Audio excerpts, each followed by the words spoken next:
And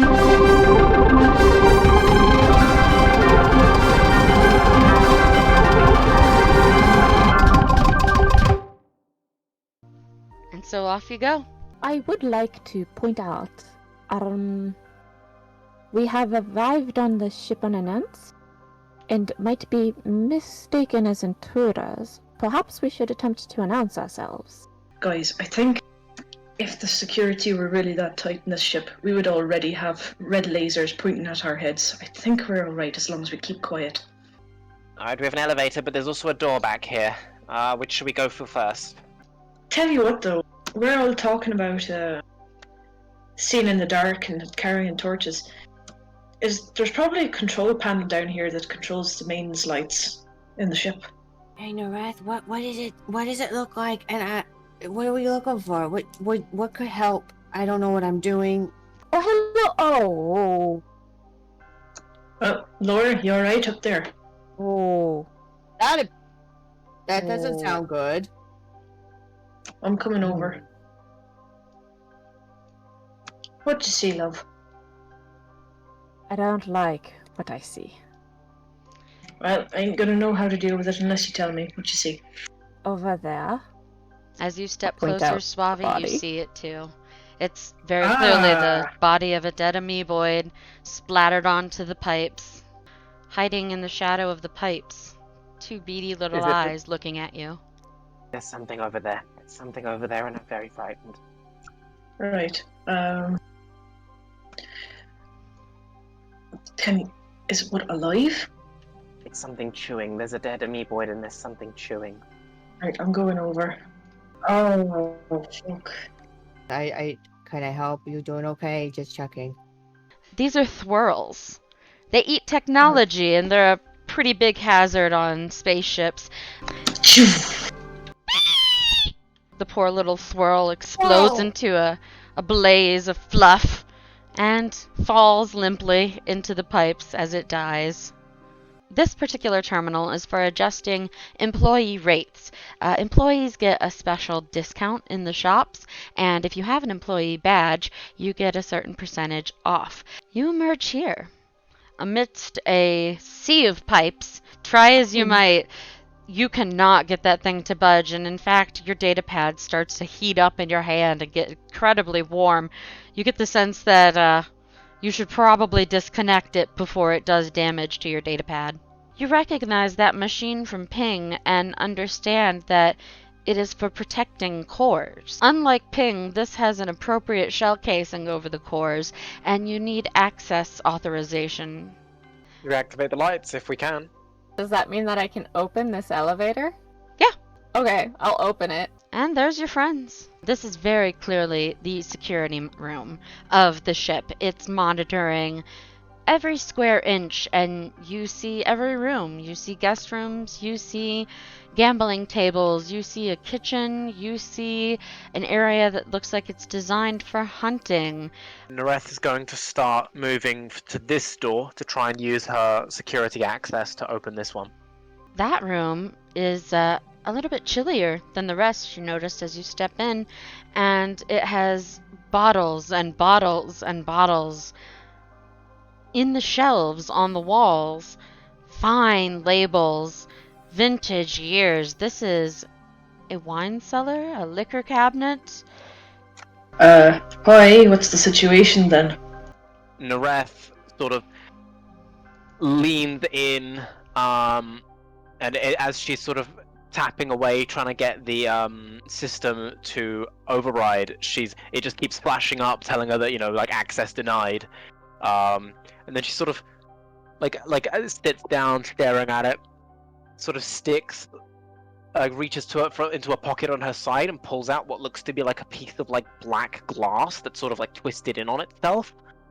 And almost like it's like a personal like talisman. She sort of like sticks it in her mouth, like very like someone chewing on a pencil.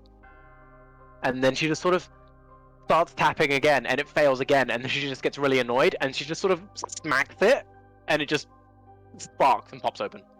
A used data pad, might have something still on it.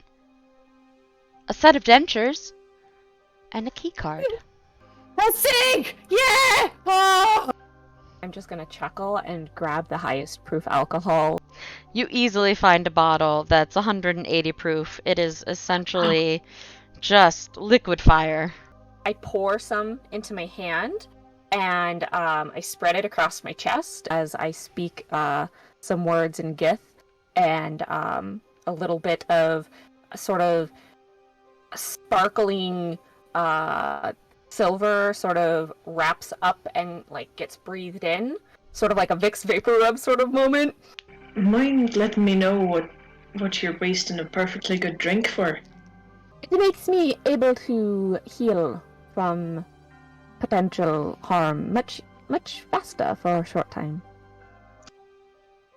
A moment passes as you all wait in the darkness, and you hear nothing.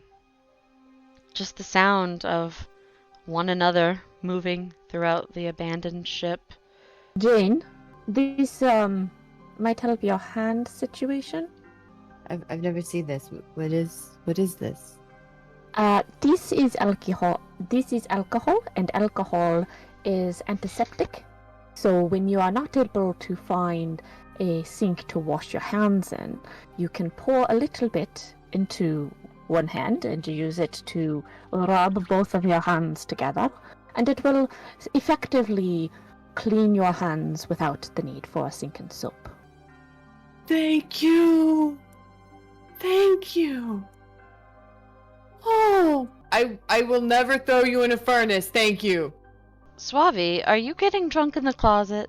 I noticed that there is another door up this end, if my eyes do not deceive. Oh, is that another thwirl? It explodes into a little ball of purple fluff and is gone. You see that there are various different models and assume that they all sell a different type of weapon. Can I try and hack them? This is no light system or security switch, and these sorts of things usually have defense mechanisms. You understand when you open it that that's only supposed to be accessed by service members and staff. It's probably a way entrance. But you open it and see Suave on the other side.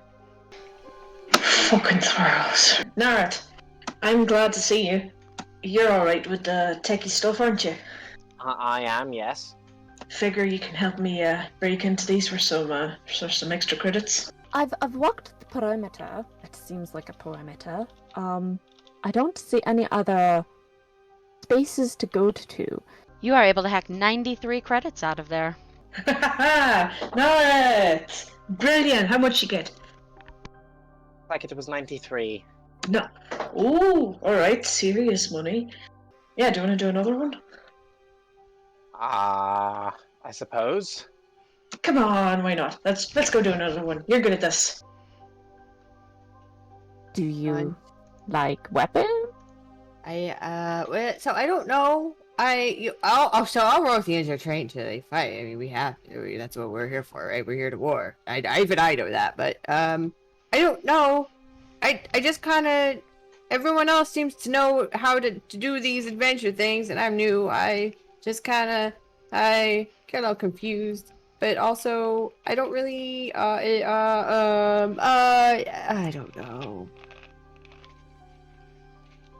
I'm afraid of everything, to be quite honest. As you're conversing, you hear the familiar sound of a door sliding open, and you see a panel moving in the wall beside one of the weapon vending machines, from which a droid emerges. Oh! Beeping and booping, it starts coming at you, but doesn't seem to recognize you as it pushes right past you and goes out the door. Suave, you see that door open, and from it emerges a blaring security droid. Threat detected! Cease and desist! Lorcas, you are in the armory room and you've heard gunshots. Yeah, Loricus is like, what the hell? That was fucking impressive. Good on you. Nareth is going to try to access the security terminal and shut down the security alert. That droid in front of you pause, and then blink, and then fall to the ground inert. and just shake my head and get into the elevator and push the up button. Loricus shuts the door on you and leaves your ass behind, Suave. You just got 186 credits out of that machine. Wow! Everything's coming up suave. I think we should go straight to the first floor. We can come back and clear the rest later. The rest sort of runs in and sees if there's anyone inside, calling out.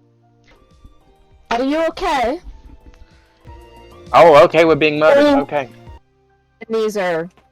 This isn't a recoverable state. This No. isn't something you can be brought back from. Okay. At this point, this is called a husk, and it's basically just the remnants of somebody that the void has already taken.